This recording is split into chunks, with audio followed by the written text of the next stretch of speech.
up, Ramley? You are now in the kitchen with Chef Nixon for all your fixings for the latest and greatest of VCU men's basketball. So, had a game last night, VCU versus Duquesne. How'd it go? Let's get into it. So, Duquesne comes to Richmond. This dude. Um, how did I feel about it? I think Duquesne. This game was like more of a trap slash bounce back game. Um, and what I mean by that is, of course, the bounce back part. We just took a thump into Dayton, so we had to try to recover from that, which was demoralizing, and we'll kind of get into that. Um, and it's kind of a trap game because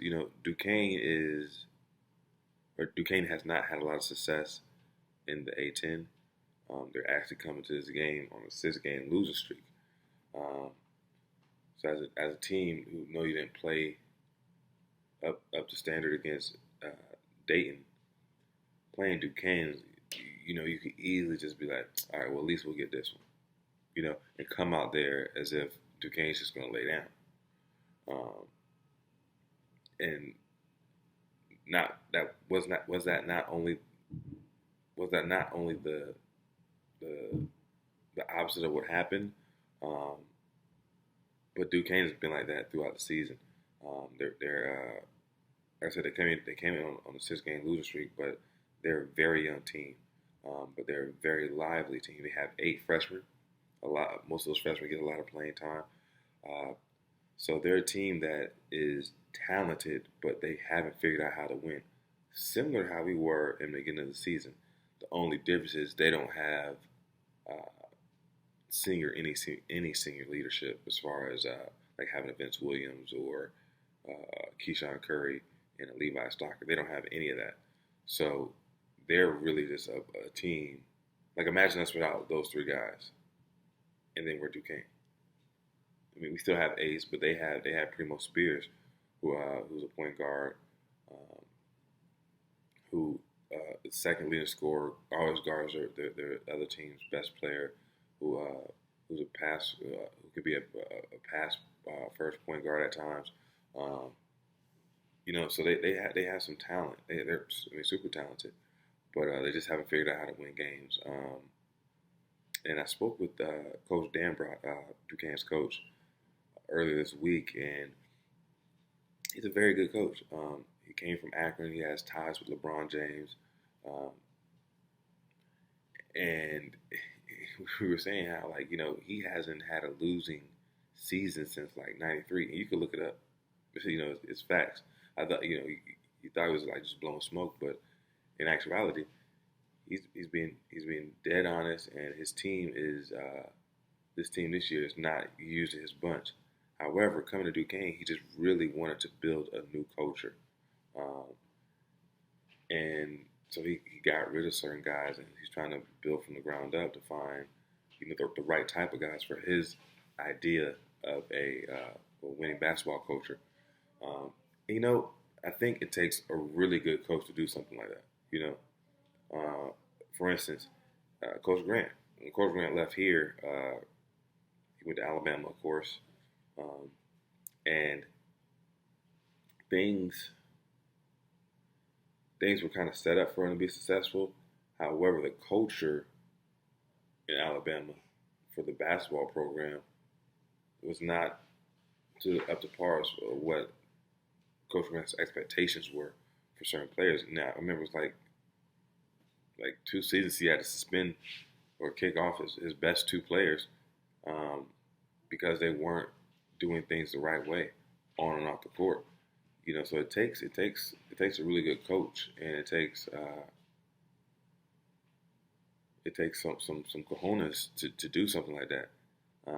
So Coach Danbrot was very honest as far as like his team is like, we're just trying to figure it out. We got some young guys that don't have experience that they just have to work on that. Um, so let's get into VCU. I know they're hungry for a win. Again, yesterday's game they didn't play. Vince Williams was not on the court. I don't, and I think it was more of a game time decision. This game, or not a game time decision, but I think everybody knew that he wasn't playing coming into this game, opposed to last game where everybody kind of found out a few minutes before tip. Um, and that's a big difference for as far as your mindset goes into like approaching war or approaching a battle. When you think you're going to be, you think you're going to have your leader. You know what I mean? Like just imagine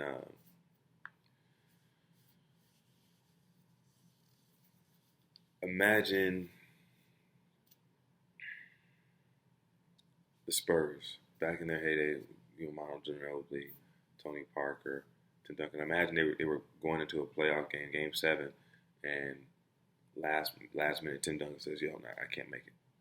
I'm not gonna play. I'm hurt. Can't do it." That's demoralizing to the team. Opposed to if Tim Duncan got hurt in Game 6, they know he's not gonna be there. They can formulate a plan and focus as a team, knowing they're not gonna have Tim Duncan.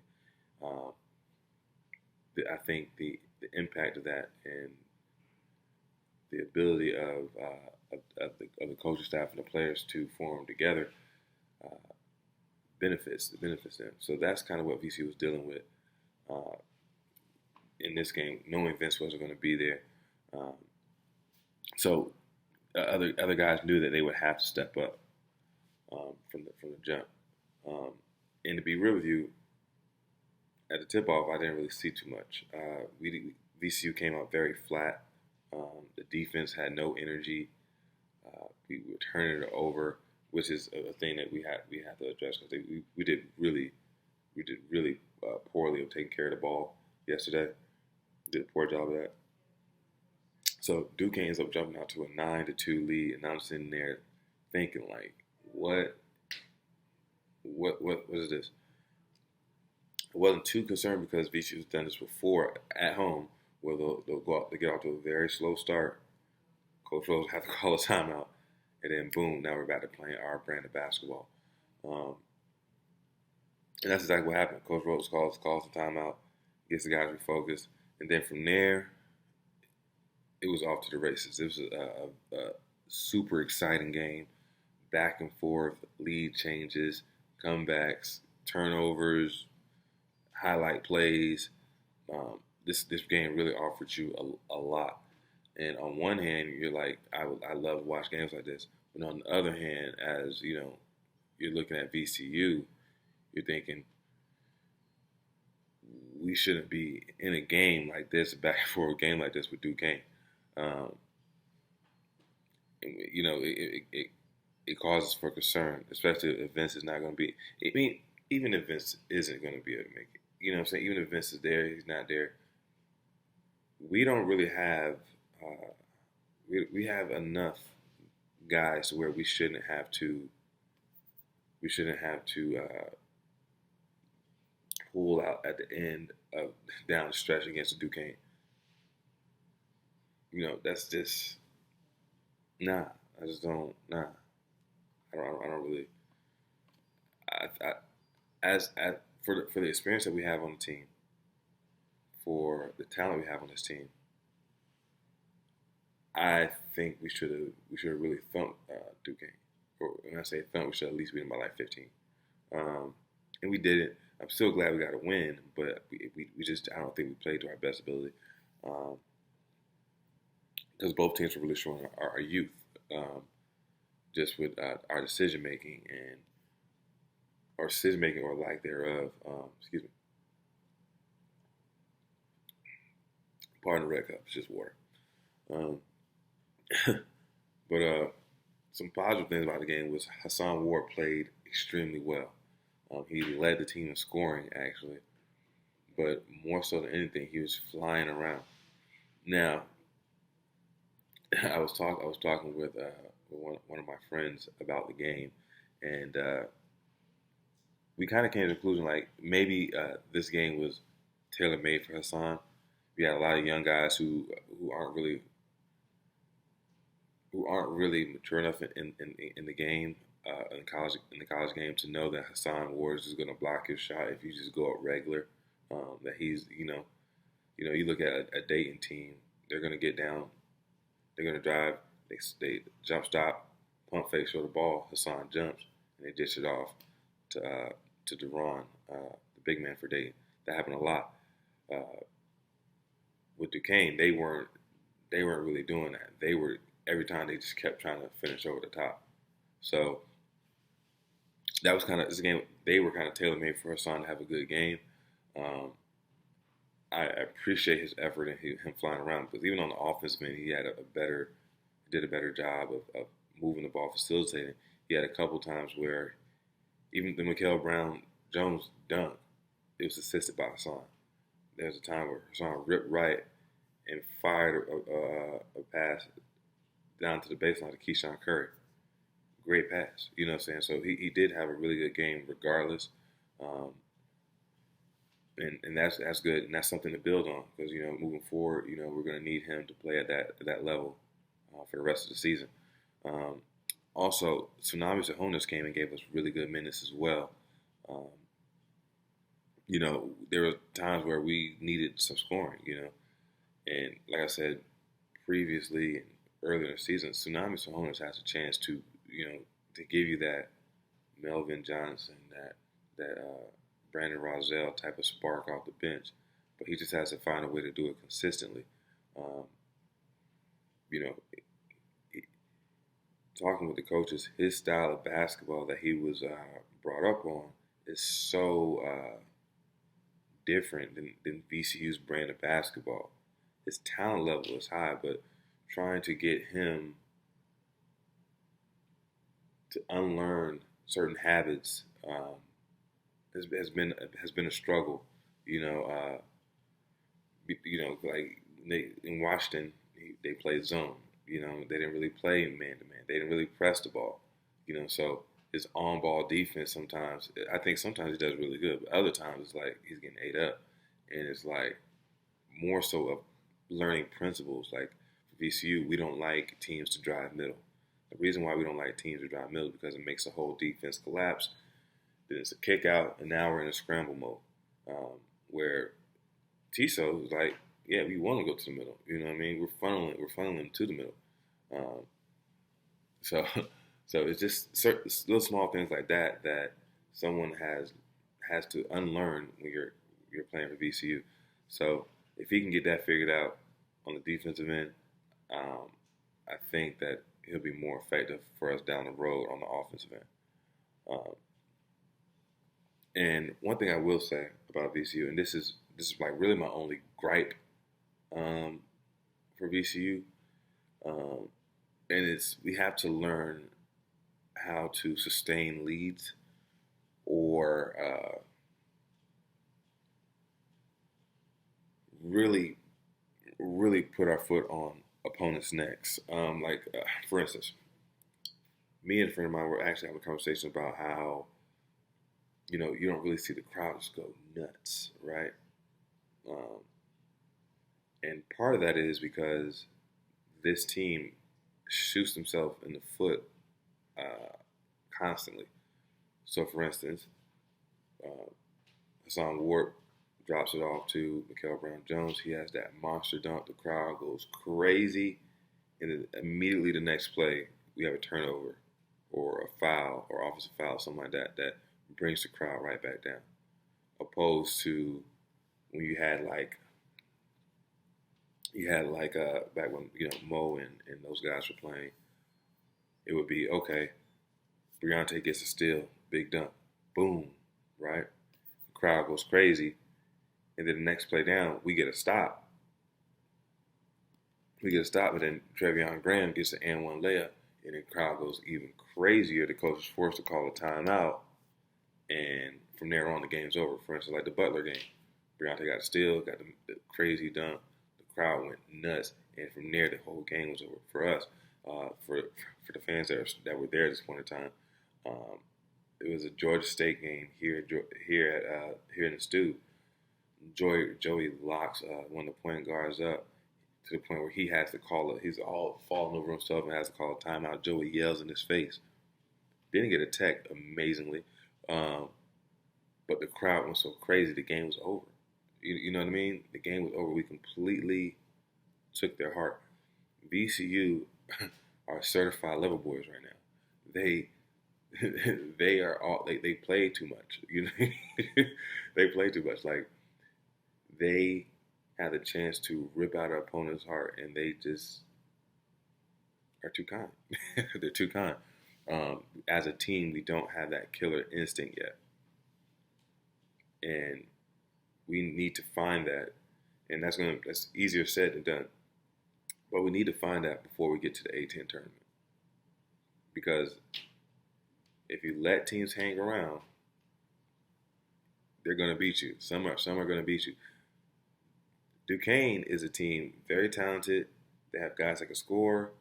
Like the boy Trey Williams, 250, 6'7", 250, had 19 points. And a lot of those were like, I'm going to do a move here, I'm spinning, hook shot, boom. You know what I'm saying? A lot, like they had a lot of talent on the court. Like Michael Easley Jr., he was a VCU commit under Will Wade. But when Will Wade went to LSU, he decommitted, ended up going to TCU, and found his way to Duquesne. That's VCU caliber talent.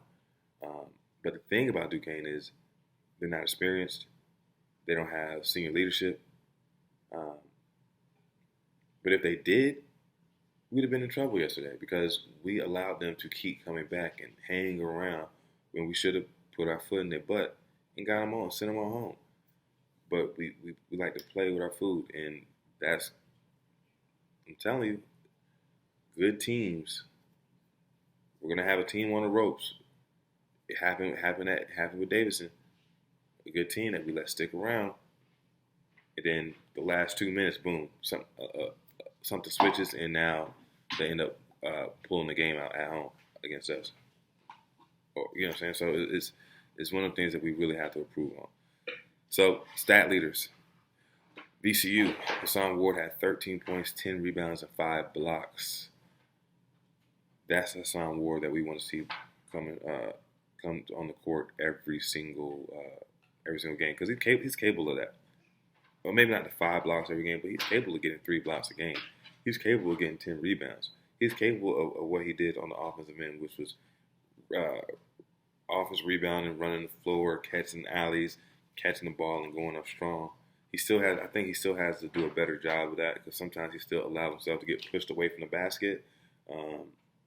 It's going to be really hard for you to finish down low if you're allowing the opponent to bump you away from the basket. It's just, you got to go stronger than that. But he can do those type of things. Hassan could easily average a double-double. But he has to be locked in every single game. I haven't seen him locked in like this. Well, he's been doing well these last few games, actually. So he's on a little stretch now, and if he can maintain this and build on that, he'll be in good shape. Ace Baldwin had 13 points and 7 assists. Again, the guy is he really grabs the bull by the horns as far as on the offensive end, and leads VCU in a way that I probably haven't seen since like Darius Diaz.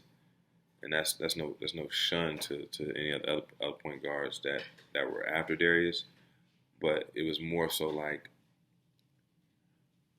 I have to make sure that everything else runs. You know what I mean?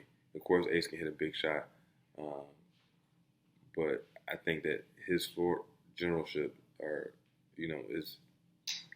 is amazing. So some of the passes he was making, some of the decisions he was making were so mature. It's to the point where I sometimes forget that Ace is a sophomore. You know what I mean?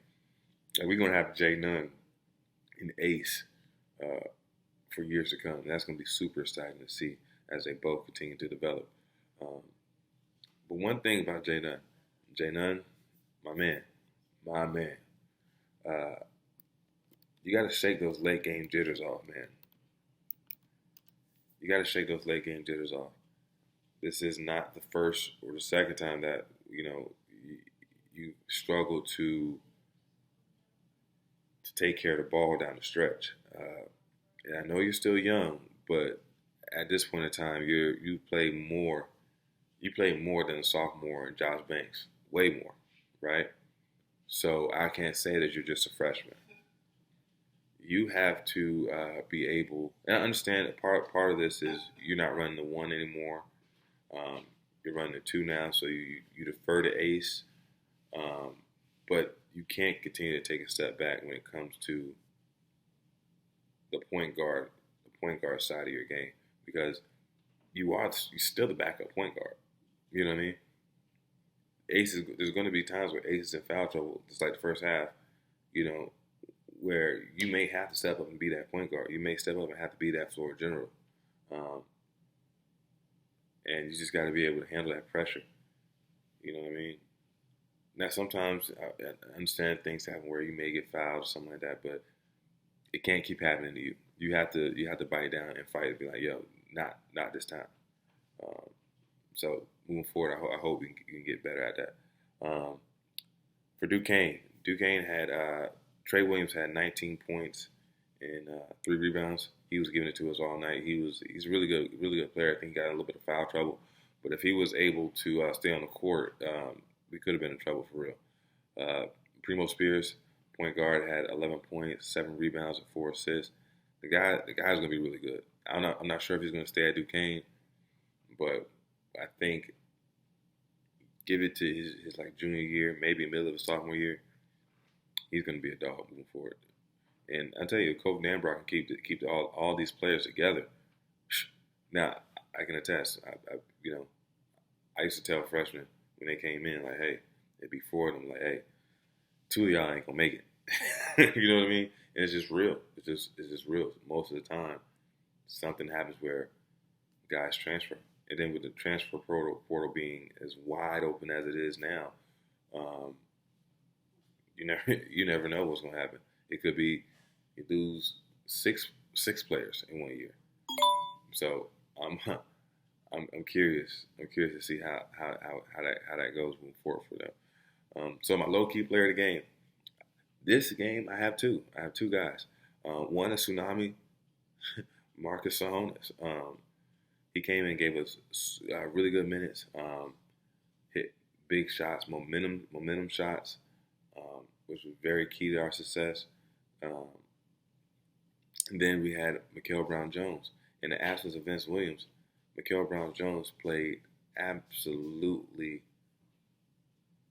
great. And it wasn't like everything he did showed up on the stat sheet. You know what I'm saying? He just provided us toughness, provided us solid decision making, rebounding. You know what I mean? Highlight plays, like some things you can't put on the stat sheet. And Mikael Brown-Jones put a lot of that on the court last night, and it was awesome to see. And like I said, he had a really good game against Dayton. Well, but he had a good game against Dayton, and he can use that to build on. And I think he can do the same thing today. He had like 4 points and 5 rebounds and like 2 assists.